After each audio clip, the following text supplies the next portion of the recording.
پوهنتون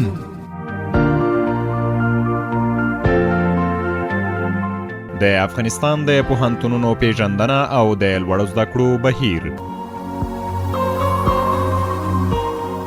په دې خپرونه کې د افغانستان پوهنتونونه در پیژنو او تجربې در سره شریکوو. پوهنتون د افغانستان د پوهنتونونو پیژندګلوي.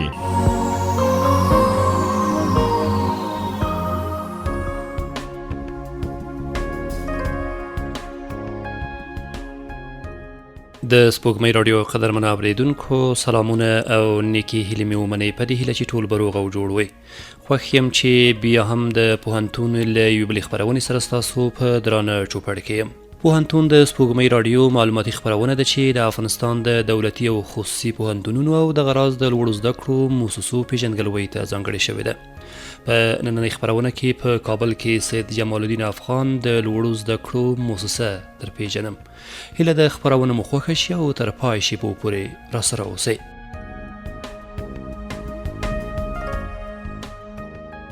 سید جمال الدین افغان د لوړو زده کړو مؤسسه.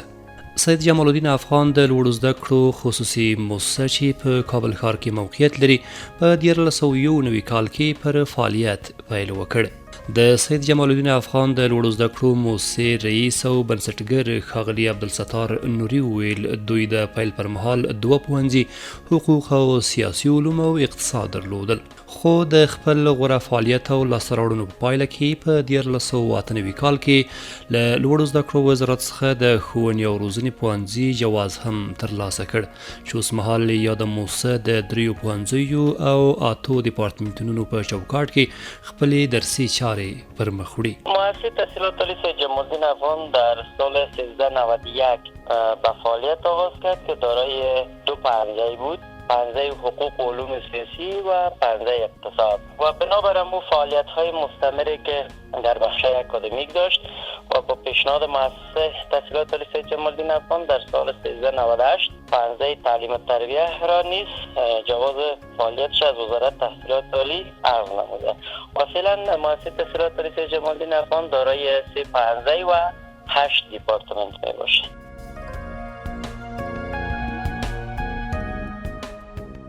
د ښاغلي عبدالستار نوري په خبره د سید جمال الدین افغان د لوړو زده کړو مؤسسې 3 پوهنځي په ترتیب سره حقوق او سیاسي علومو پوهنځی، د قضا او څارنوالۍ او ادارې او ډیپلوماسۍ په نومونو 2 ډیپارتمنټونه،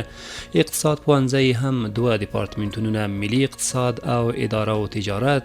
او ښوونې او روزنې پوهنځی 4 ډیپارتمنټونه لري چې عبارت دي له دیني علومو، تاریخ، دري ادبیاتو او انګلیسي ادبیاتو څخه.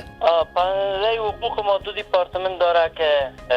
قضا و څارنوالي و اداره و دیپلماسی هست و پوهنځی اقتصاد ما هم 2 دیپارتمنت داره که اقتصاد ملی و اداره و تجارت است و پوهنځی تعلیم و تربیه ما 4 دیپارتمنت داره که دیپارتمنت علوم دینی هست، تاریخ هست، ادبیات دری هست و ادبیات انگلیسی.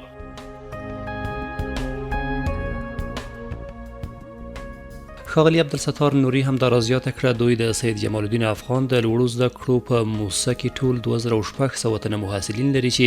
له دې ډلې 10 سلنه ښځینه او 50 سلنه نارینه محصلین دي. جمله در حدود 2600 محصل ما فعلا داریم که در حدود 30% از طبقه اوناس است و 70% طبقه ذکور است که در 4 تایم مختلف تدریس میشه که تایم صبح وقت است که ساعت 5 شروع میشه تا 8 و ساعت 9 شروع میشه تا ساعت 12 و ساعت 1 تا 4 و 4 تا 7 شب ادامه داره، یعنی ساعت 5 صبح آغاز میشه الی 7 شب 4 برنامه.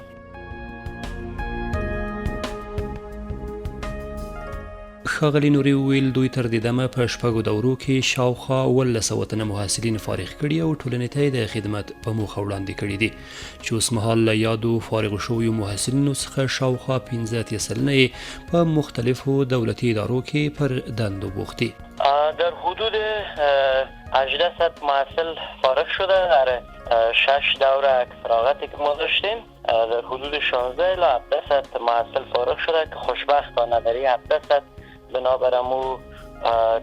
فعالیت هایی که و ارتباطاتی که ما با ادارات دولتی داشتیم و همون بخش فارغان ما که یک بخش ارزیابی هست از محصلین که بعد از یک فارغ میشه ارزیابی میکنه و میبینه کجا وظیفه دارن، این در حدود 85% از محصلینی که از ما فارغ شده فعلا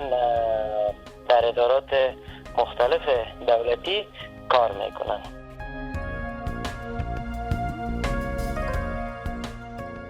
د ښاغلي عبدالستار نوري په وینا دا چې هر کال د نویو جذب کیدونکو محصلینو شمیر توپیر کوي، نو دوی هم د سید جمال الدین افغان د لوړو زده کړو موسسې ته هر کال په مختلفه کچه نوي محصلین جذبوي، داسې چې یاد شمیر له 400 سوتونو نیولې ان تر 800 سوتونو پورې رسیږي. د نوموړي په خبره د هیواد اقتصادي وضعیت او د کرونا وبا خپرېدل هغه عوامل دي چې د نوو جذب کیدونکو محصلینو شمیر یې تر اغیز لاندې راوستی دی. سال میشه 400 محصلان میباشه، 600 محصلان میباشه، حتی 800 محصلان. اما نظر به مو ظرفیت خود پانتور ماست که در چه تعداد میتونیم که خوبتر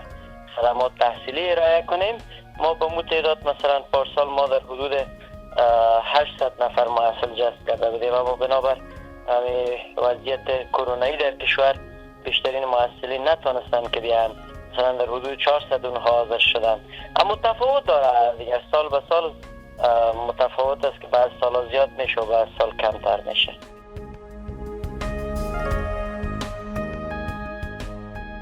ښاغلي نوري همدارا زیاته کړه دوی خپلو محصلینو ته په سمستروار فیس کې له 10 سلنې څخه تر 50 سلنې پورې تخفیف ورکوي،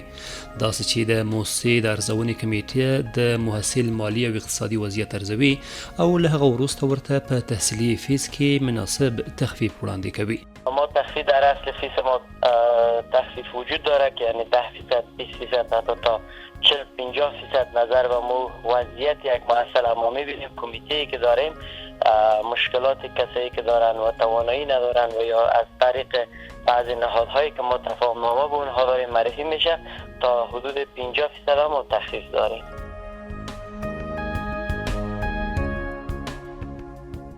ښاغلي عبدالستار نوري په خپلو خبرو کې وویل دوی په موسسه کې مجهز او پر نړیوالو معیارونو ولاړ کتابتون لري چې زرګونه جول د تخصصي او د ارزښت وړ کتابونه پکې دي چې محصلین کولی شي وخت نا وخت مراجعه ورته وکړي، مطالعه کړي او خپل د اړتیا وړ معلومات ترې ترلاسه کړي.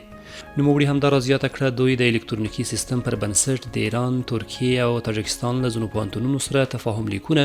او متقابل اړیکې لري چې پر بنسټ یې د یادې موسسې محصلین کولی شي د خپل کتابتون پر کتابونو سربیره د یادو پوهنتونونو له کتابتونونو څخه هم ګټه واخلي او خپله علمي پانګه لا بډایه کړي. ما کتابخانه معیاری با سیستم جهانی که در حدود 20 چند هزار جلد کتاب داریم و همچنان بخش الکترونیکی، کتابخانه الکترونیکی که با دانشگاهی آیدین یونیورسیتی که در ترکیه هست که ما تفاهم نامه داریم، لنگزو کتابخانه از اونها هست و دانشگاه ملی تاجیکستان است که ما تفاهم نامه داریم با اونها که حتی بعض محصلین هم روان کرده و با کتابخانهش و با مرکز تحقیقات علمی و همچنان با دانشگاه شهید مدنی آذربایجان که در تبریز ایران موقعیت داره، با او تفاهم نامه ای که داره کتابخانه ما با این 3 کشور و 3 دانشگاه بین المللی لینک است که تمام کتاب ها و مراکز تحقیقات علمی از اونها که وقتی تحقیق یک موضوع تحقیق جدیدی که میکنن او را هم برای ما روان میکنن در مرکز تحقیقات علمی ما و در کتابخانه ما موجود است. یعنی محصلین ما میتونه که از این تمام کتاب هایی که در این 3 دانشگاه موجود است بر علاوه کتاب هایی که در پیش خود ما هست از این 3 دانشگاه هم مستفید شده میتوانند.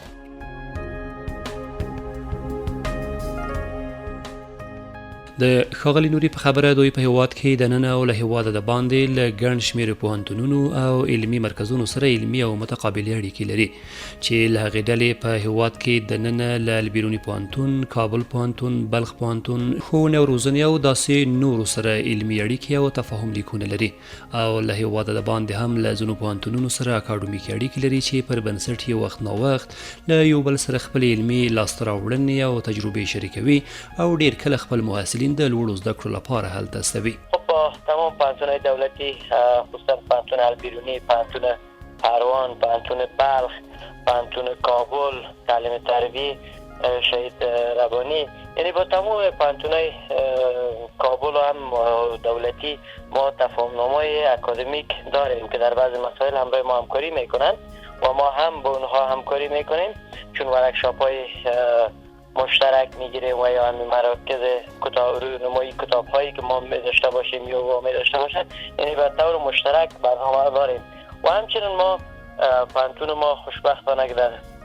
سال 2019 ثبت اداره یوک یعنی نهادهای بین المللی هم شده که ما 73مین عضو اداره یوک کشور ترکیه هستیم که یعنی سند دانشگاه ما در 72 کشور بدون برابر ارزشی و یا بدون از اینکه مربی بین تاییدی وزارت خارجه را داشته باشه، یعنی بدون از او صرف امضای و مهر خود دانشگاه ما ارزش داره. یعنی یک محصل ما اگر در لندن یا در آلمان میره تحصیل، یعنی بدون از اینکه اسنادش برابر ارزشی یا معادل سازی شود، مستقیم به هر دانشگاهی که بین المللی هست بره، او اسناد ما چالش داره و بدون از اینکه از وزارت خارجهشان مکتوب بگیره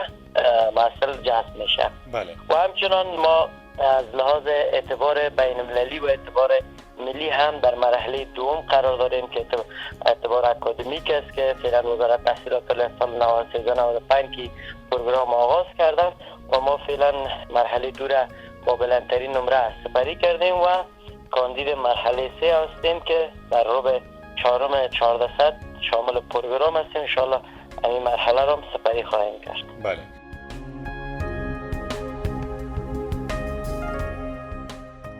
ښاغلي عبدالستار نوري همدارا زیاته کړه دا چې د لوړو زده کړو د خصوصي مؤسسو پوهنتونونو فارغو محصلینو ته د لوړو زده کړو وزارت لخوا د ډیپلوم په ورکړه کې یو څه خنډ او ځنډ موجود دی، نو پر همدې اساس دوی هم تر دې دمه خپلو فارغو شویو محصلینو ته ډیپلومونه نه دي توضیح کړي، خو په لوړو زده کړو وزارت کې ثبت او راجستر شوي سرټیفیکټونه ورکړي څو یې له حقونو او امتیازونو ګټه واخلي. دیپلم چون یک بار که توضیح شروع شده بود که 3 سال قبل صرف یک دو پانتونه که اول گفتن که مؤسساتی که پانتون باشه یعنی ارتقا کرده باشه به او داده میشه. یک دو پانتون یک تعداد بسیار کم در حدود 100 یا 200 نفر دادن، دیگه توقف شد و از ما پولی هم گرفته بودن به خاطر چاپ دیپلم که در بعداً بازو قرارداد فکر کنم لغو شد. دوباره پولای ما را مؤسسات خصوصی پس دوباره ارسال کردن، گفتن که ما این تفاهمنامه که امضا کرده بودیم این کار نشد. فعلا دیپلم ندارن که توضیح شوه یا بتن.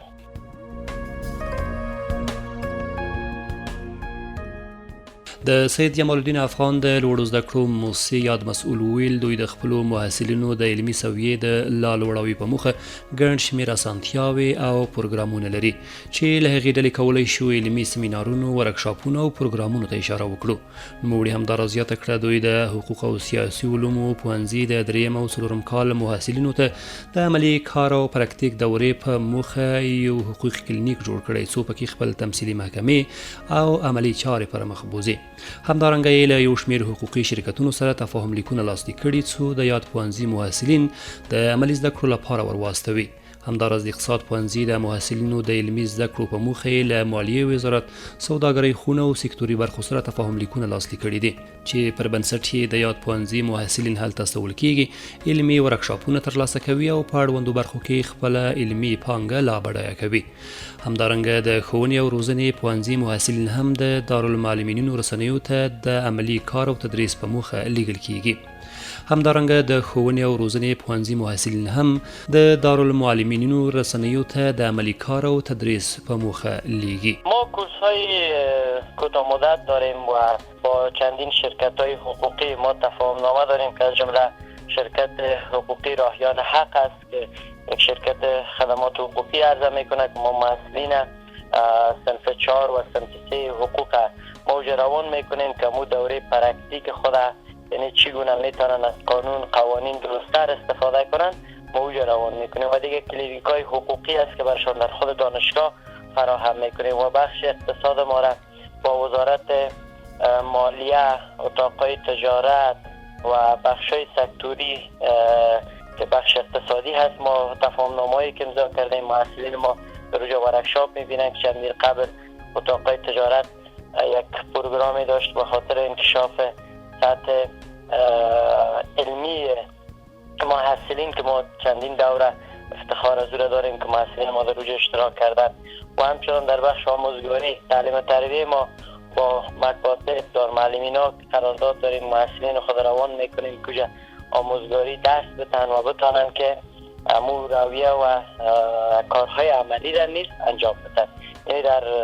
تمام سهولت هایی که برای یک محصل است در دانشگاه ما فراهم شد.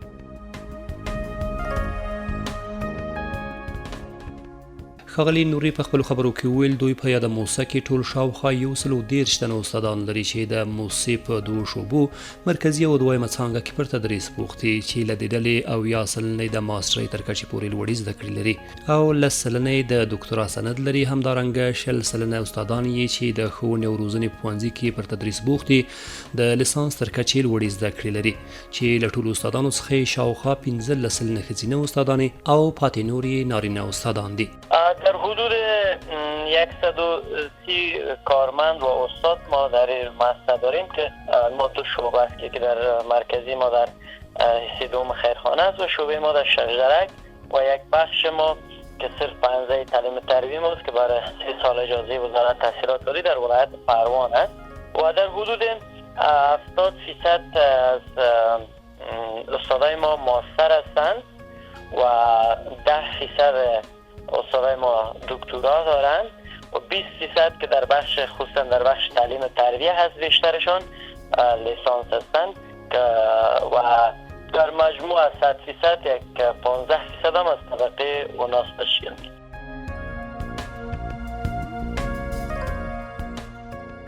د سید جمال الدین افغان د لوړو زده کړو موسسې رئیس ښاغلي عبدالستار نوري زیاته کړه دوی د موسسې د لا پرمختګ او بډاینې لپاره ځینې پلانونه لري چې له هغې ډلې کولی شو د لوړو زده کړو تحصیلي کچې لرونکو استادانو ګمارلو په 3 وړو پوهنځیو کې د ماسټرۍ پروګرام پیلولو او له اړتیا او غوښتنو سره سم د نویو پوهنځیو رامنځته کولو او داسې نورو ته اشاره وکړو. پلان عمده ما این است که ما بتانیم چه قسم بتانیم که استادای ما کادرهای که یعنی به سطح دکترا و پروفیسورا باشه ما استخدام کنیم و فعلا ما تلاش داریم که چندین استادای ما را به خاطر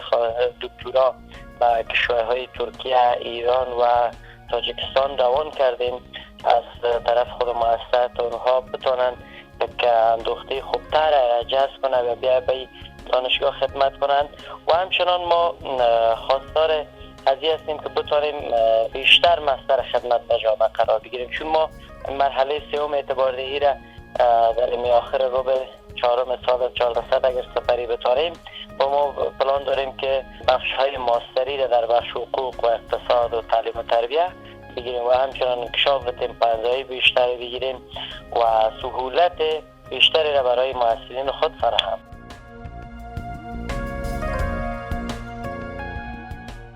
ښاغلي نوري په پای کې ویل دوی له دولت او په ځانګړې توګه له لوړو زده کړو وزارت څخه ځینې غوښتنې لري. نوموړی وایي چې دولت ورڅخه په هر حالت کې مالیه اخلي په داسې حال کې چې دوی ته باید له اړتیا سره سمې اسانتیاوې برابرې کړي خو په یاده برخه کې هیڅ ډول رسیدګي نه ورته کیږي.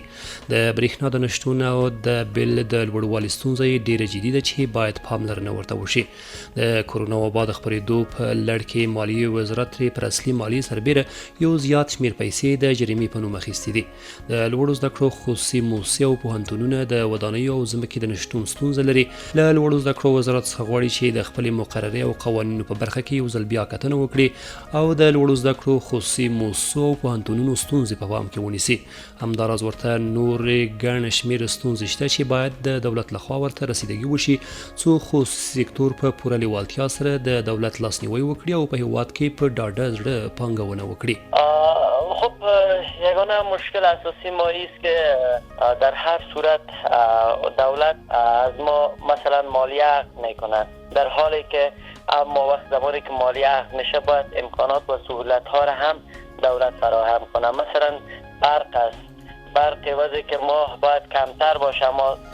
کیلووات 12 افغان یعنی تجارتی از ما محاسبه میشه و در عین کرونا که قبلا پارسال ما در حالت کرونا قرار داشتیم وضعیت کشور به چه حالت بود اما وزارت مالیه برای که مالیه اصلی را از ما گرفت در حدود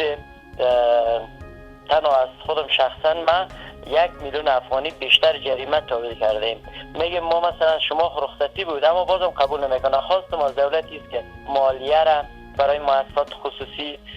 از بین ببره و مسئله برق است که برق رهایشی شود و یا ای که معاف شود برای مؤسسات تحصیلات عالی خصوصی و جای زمین و یک جایی را که به خاطر این پانتون ها هست باید به تمام پانتون های خصوصی جای زمین بدهد تا که یک پانتون میاری بسازن و بتانن که مصدر خوبتر در جامعه قرار بگیرن. و همچنان در مورد مقرره مؤسسات تحصیلات عالی خصوصی است که یک مقرره ناقصی که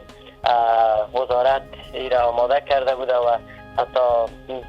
مثلا در مورد از که ارتقای مؤسسه و پانتون 300 میلیون افغانی گذاشتن. یعنی وقتی یک شخص 300 میلیون افغانی که در حدود 6-7 میلیون دلار میشه داشته باشه چی نیاز است بیا در سکتور خصوصی سرمایه گذاری کنن. یعنی قوانین طور جور کردن که به مافیای تحصیلی و مافیای دیگر زمینه را مساعد بسازه. یعنی یک شخص نمیتونه 300 میلیون افغانی داشته باشه در یک از بانک‌های دولتی او را تحت تضمین بسپاره و او مؤسسه خود به پانتون ارتقا بده. مثلا از ما مؤسسه است ما زمانی که بخوایم با پانتون ارتقا بدم حداقل باید من 300 میلیون افغانی را برم تنها در بانک بلاک کنم، یعنی در حساب دولت. وقتی که ما اونقدر پول داشته باشیم چی نیاز است که ما بیایم باز در سکتور تحصیلات سرمایه گذاری کنم، چرا یک بخش دیگه فعالیت نکنم؟ پس این مشکلات در قوانین ما هم هست که اشخاصی که در جور کرده یا آماده کرده یعنی همو فهم یا درک نداشته که آیا در جامعه افغانی امکان داره که 300 میلیون افغانی را به یک پانتون مؤسسه با پانتون. این مشکلات ها را داریم. خواستم از دولت همی است که بر رفع این چالش ها باید اقدام جدی صورت.